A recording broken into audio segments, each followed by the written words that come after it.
Hello, everyone, and thanks so much for logging on to CBSDenver.com alongside Mark Haas. I am Michael Spencer. We are at Mile High after the Broncos suffer their second loss of the season, a 23-10 defeat at the hands of the previously winless New York Giants. And Mark, I don't think anybody saw this one coming tonight. No one saw it coming, and all week long the Broncos talked about how they were going to be prepared for the New York Giants. They said that they had good practices. They said that their Wednesday practice was their best of the season.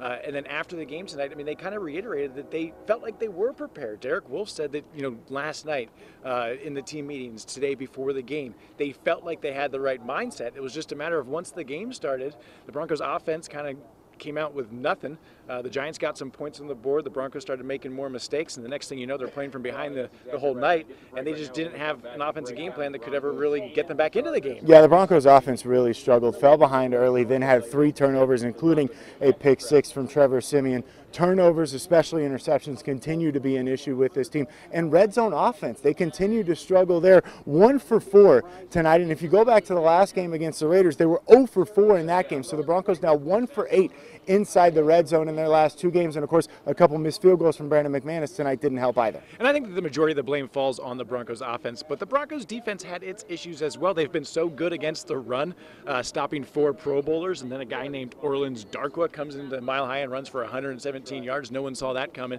And then the Broncos knew that the Giants were depleted at receiver. They lost 4 guys last week and rolled out a bunch of no-names, so they knew that Evan Ingram, the tight end, was going to be the guy they needed to stop, and yet they let him have a big night. He had the Giants' only offensive touchdown. So Broncos offense, I think, was the ones that let them down, but the defense not blameless in this one. Yeah, and bottom line is the Broncos suffer a 23-10 loss here at home on a Sunday night, and now the road doesn't get any easier. 3 straight road games beginning next week with a divisional opponent as they'll travel out to take on the LA Chargers. From Mark Haas, I'm Michael Spencer. Thanks so much for logging on to CBSDenver.com.